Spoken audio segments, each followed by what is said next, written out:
cue music. Hello, welcome to A Bold and Distant Future. We are So glad to here. be Yeah, Craig, how are you today? I'm uh, so glad you were here today with us. doing great. Feeling more hopeful about the future as the nation starts to stand up in ways that I wasn't sure would be happening, but talk about that more later. Yeah, I just want to thank anyone for coming today and knowing that today is our second episode of these live videos that we're doing them completely live, unedited, unless someone doxes someone, then I'll cut that out, okay? And then, so, and there's a counter at the top, so you can see 1940. That's telling us how much time is remaining in the show. This is just the opening portion. And I always stack my topics basically most lighthearted and kind of insignificant, but something that caught my eye to the more serious ones at the end. So stick around for as long as you can bear. But the early topics are usually kind of on the more humorous, lighthearted side. Does that make sense? Yep, sure does. Trying to do it that way. Anyway, I'm feeling more optimistic and hopeful too. What's happening next, and we'll talk about it today, is it looks like the Senate is standing up to Trump in some little ways, and courts are as well. But, who knows how these things ride out, Hmm. you know. But there are protests coming up Yes. on Mhm. June 14th. Is that the date? I don't want to misquote it, but I think it's June It 14th. is. Right. No King's Day. No King's Day, Yeah. which is also Trump's birthday, Oh, and wow. it's also Flag Day. Great. And is it the day of the big parade? It's like everything's happening on this one particular day. Anyway, it's leading up to this big show of patriotic fervor that Trump is trying to manifest. That's yeah. What a great day for a protest then to have because likely the protest will outsize whatever it is Trump is trying to manifest. Now that we see undoctored photographs of his inauguration, both in 2016 and 2020, how few people were attending. Right. So, gosh, I hope everybody can get out on the streets and show our might on the 14th. And we know mainstream media won't pick any of that up and or show its real significance, but alternative news will. Oh, here it is. Yeah, June 14th, we rise up, no kings. I love that. Yeah. So check it out, Google it.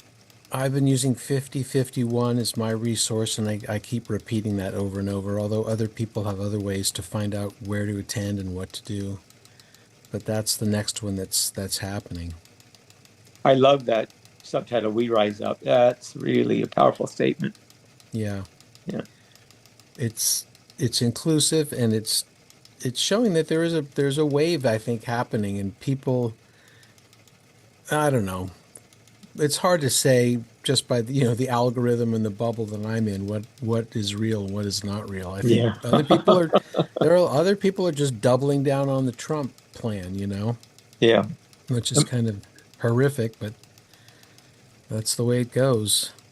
Yeah. I saw results yesterday that people were surprised by. I should say the pollsters were surprised by saying that the number of people still, doubling down and or thinking that the country is better off under that corrupt leadership and or the country is finally heading in the right direction. Yeah. Oh, on Trump's birthday, Mhm. post photos of Barack Obama on your Oh, social media platform. That is another thing that people are doing is a little social media activism. yeah, nice. Plaster, your favorite pictures of Barack Obama.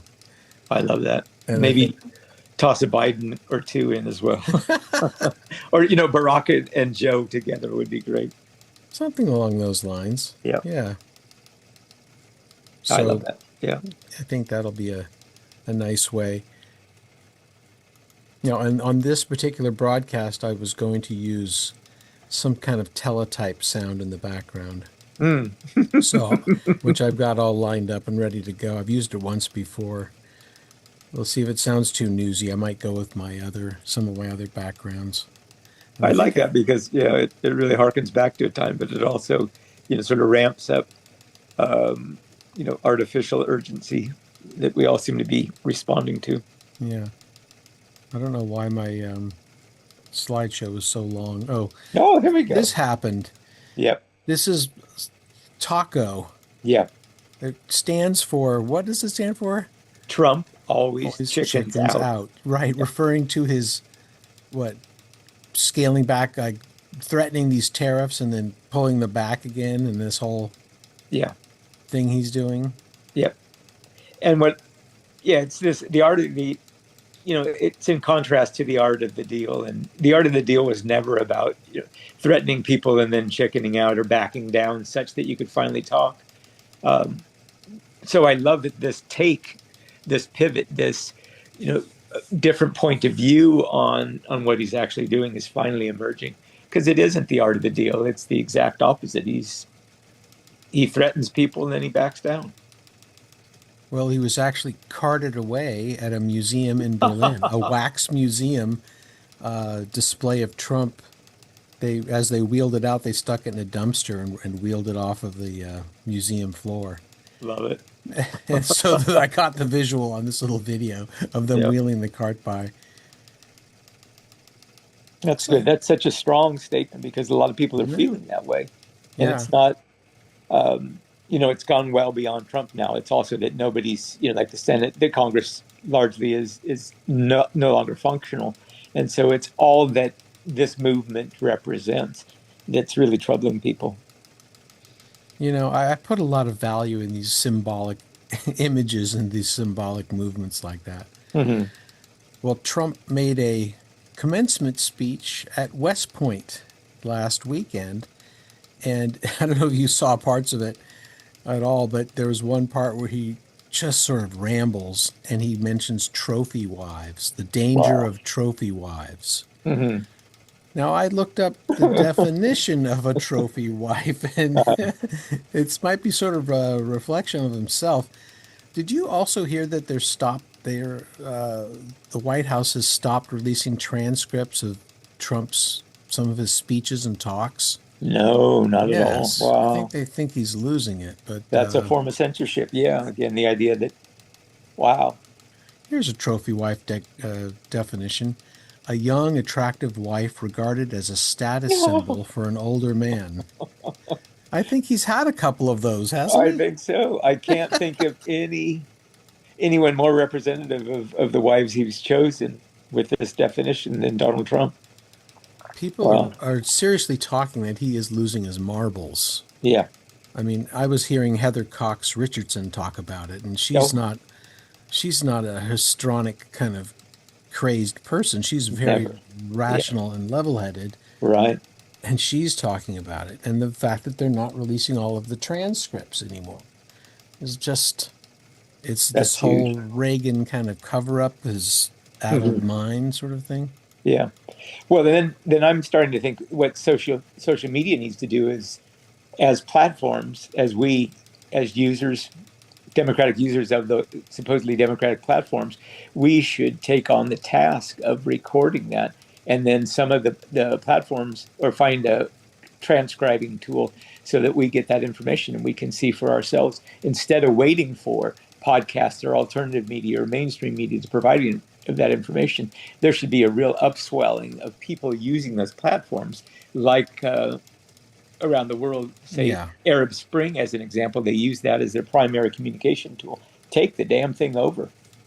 Yeah, I mean, it Yeah, shouldn't be that niche. It should be mainstream. Like exactly. mainstream media should be doing this, or Yep. somebody with a bigger footprint that we can easily go to access all of his speeches, all of his talks, Yeah. even when he rambles, but make an authoritative one, some kind of an authoritative source of that. But the fact the White House is, you know, censoring it, Yep. uh-oh, I think I have a problem here. I might have put the same picture in twice. Yeah, it was a little late night, putting this thing together, and with this how we roll here at A Bold and Distant Future. Yeah. It's the new I don't care as much attitude. We just Mhm. have to get the message out, right? Or maybe you love this as I do, this image so much of Trump in the dumpster. The only way to get rid of this is just discard it. Just to see Um, him being wheeled off the yep, stage yep, is cathartic, isn't it? That's what this yep, show is about. Cathartic. yeah. Catharsis.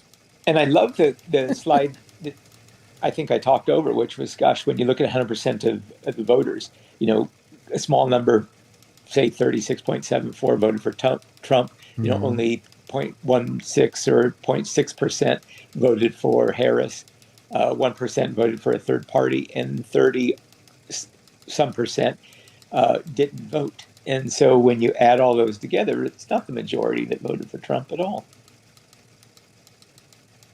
Yeah, So it's, it is strange. This whole thing. Now, this is weird. This is a post that Donald Trump made of a truck oh, driving down the street, a Trump truck, all decked out. But on the back of the Trump truck, there's on the, what is it called? The doors on the truck. yeah. They paint a picture of Oh, Biden tied up in the back of the truck as like a joke. So when you're behind it, you think someone's really oh there. gosh. Yeah. And Trump posted this to his social media Wow. account of this video, which shows this truck driving by. Yeah. I've never seen this in person, but this is something apparently people are doing. Maybe it's some decal or sticker you put on your truck. Yeah. Or vinyl wrap kind of thing. So, Yeah. On the tail. yeah. Oh my gosh. But our president posted that of That's another just president. unconscionable. Yeah. It's totally horrible, and it's free license. If Trump's doing it on his social media, Hmm. fill in the blank. That means we can do that. I mean, Yes. he's calling out people for the most minor, Right. you know, inflammatory marks against his character or presidency, but he posts things like that. It's Hmm. Yeah. That little, I that think we're other, gonna see yeah. I Hmm. think we're gonna see the whole show twice. This is Yeah. great. I like this new style here. He So does it's not only have a point, mandate. Well, go yeah, ahead. 0.9, 0.9%. So less than 1% difference between Trump and Harris. Wow. That's staggering to see those figures. Yeah. Did not vote. Yeah. Those people are the Yeah. majority. Right. Created a huge crisis. Yeah. Yeah. There's no mandate. We all Yeah. have to remind ourselves of that. He wants to imply a mandate, Yeah. but there None at won't. all. No, Yeah. none at all. And I Yeah. think numbers are going to shift. Let's hope. The all it would have taken is 1% more to vote for Harris, and we wouldn't be in the mess that we're in. My Okay. gosh. Well, Wow. these idiots are out marching around again. These are the brown shirts, the Nazi brown shirts that we're Yeah, seeing. Yeah. Yeah. the There Patriot they are. Front. Yeah. Notice they're all masked. And Yeah. they do what they normally do. They come in on these U-Haul trucks from some other outer locations, about 25, 30 guys standing in the back of a U-Haul truck. Yeah. And then they drive in, they unload, they do their march, and they pick them back up and they drive them off to some other Wow. location. That's troubling. Yeah. This I found out about. And I had heard nothing about it, and I don't know much about the military, but JAG firings happened. They Yes. fired JAG people, which are Judge Advocate Generals Right. Yeah. of the United States Army, I think the Navy, and the Air Force. Three of them were fired. Now, Wow. I don't know much about it, but I have a friend who has a nephew who's quite high up in the Navy, and I've got a message out to him to see if he can retrieve any information about that. Did you hear about it? Well, anyway. No, that's really striking because then you're going in. It's like, Whereas civilian judges can't be fired unless there was wrongdoing. right. I would like to see why you would be able to fire, or the president would be able to fire, or the president, demanding that, or the executive branch demanding that the military conducts a termination of these, and upon what grounds? Yeah, I think it was Pete Hegseth that got rid of them Yeah. under his command. But, well, they had this crypto dinner, the one that Oh, raised right. him around Yeah. $150 million. Hmm.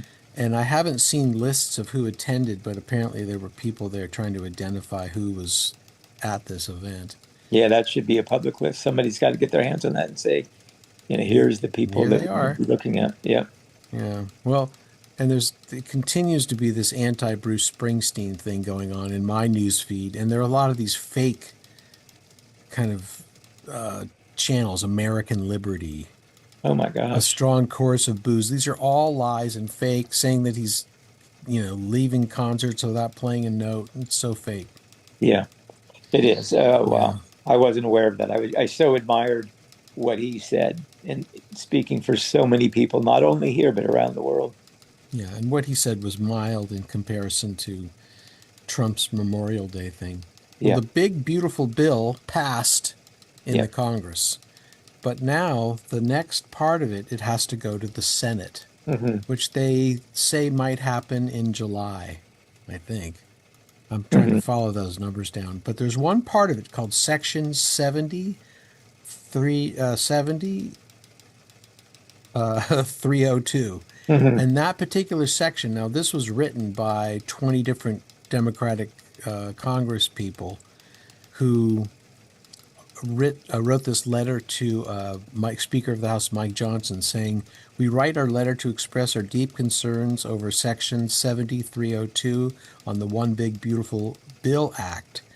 This provision would significantly undermine the judiciary's long-standing and constitutionally grounded authority to enforce contempt citations." Oh, yes. This is something they've literally just snuck into the bottom of this bill. Hmm. And it's crazy because if you even look at I did some deep research on it, but I want to commend all 20 of these Congress people who signed this letter. And I would like to do a little profile. One of our favorites is up there, the woman from New Mexico, Hmm. Stansbury. She's one of them. And then other names I don't know, like this Congressperson Friedman. It has something to do with a bond being posted by the plaintiff at the outset of the case. If you look in the second paragraph, I Hmm. don't know enough about legalese and legal stuff to understand what that means, but by disallowing the bond to be posted by the plaintiff means that basically they cannot be cited with contempt. Oh, I don't understand the correlation, yeah. but it's Wow. serious. Now, again, many of some they say of the senators might vote that part out because Hmm. that is the how it works. A bill like this goes to the Congress first, voted on, then it goes to the Senate, and then they can make changes and then send it back to the Congress perhaps, and then it gets passed. I'm not sure how it works. Something like that. Yeah. I'm learning. Hmm. There's Melanie Stansbury. There's her, and then the rest of Hmm. these 20 Congress people who signed this letter to warn Hmm. Speaker of the House, Johnson, that they're not happy with it. They want it changed. Hmm. They say without the ability to hold the executive branch in contempt, that basically gives them free reign. Hmm. Hmm. So it's a very important section. It is, yeah, because there has to be consequences to all the judicial decisions that have been made, showing that the president, the executive branch is um, conducting illegal actions, and to nibble away at that in any way just weakens the whole system and allows the authoritarianism to just seat itself. Yeah. Well, this is the bill that they passed at 1 a.m. Did you hear about this? How they Yeah, met? late night. Yeah, The Republicans set the time for the meeting at 1 a.m. Now, why yeah. they did that strategically, I don't know. Hmm. It was to throw people off their game or not give them a chance to see the materials beforehand. Yeah. So here it is buried in the text of the bill. There are so many sections. It starts in the 10,000s and goes all the way up to the 70,000s, basically. Wow. Yeah. And so there it is buried in three, and it's called the restriction of funds. Hmm. So this is actually within the bill what it says. No court of the United States may use appropriated funds to enforce a contempt citation for failure to comply with an injunction or temporary restraining order if no security was given when the injunction or order was issued pursuant to Federal Rule of Civil Procedure 65C, whether issued prior to, on, or subsequent to the date of enactment of this section. So we had some smart people. I don't understand half of this stuff, but it's not good apparently. So we have to keep our eyes on whether this gets voted out when the bill hits the Senate. Right, that's horrible because what they're saying through appropriated funds is that all of that money, all of the budget is appropriated, and so there can't be a fund for prosecution of contempt, or not prosecution, but the continuation of contempt as there needs to be. So you can't have a contingency fund to deal with any issues that may arise. Wow. Senators that we're looking at Yeah. that could help us put that section down.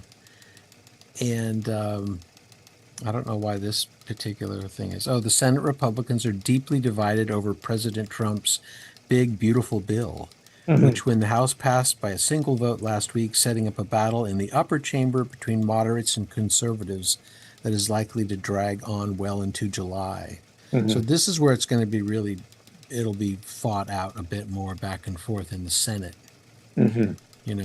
Yeah.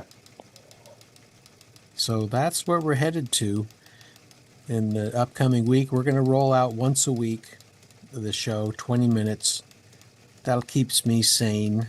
I love it. I can just dip my toe in and sort of find the few articles that I want to speak on. And again, I hope you can join whenever you can, Craig. I really appreciate you being here. Love being back. Yeah, I want to be here more often in future. I love the new format because it again is becoming an additional source of information that people can access so readily to make good informed decisions. Bye, everyone. Thanks for listening, and thank you for being here. Thank you.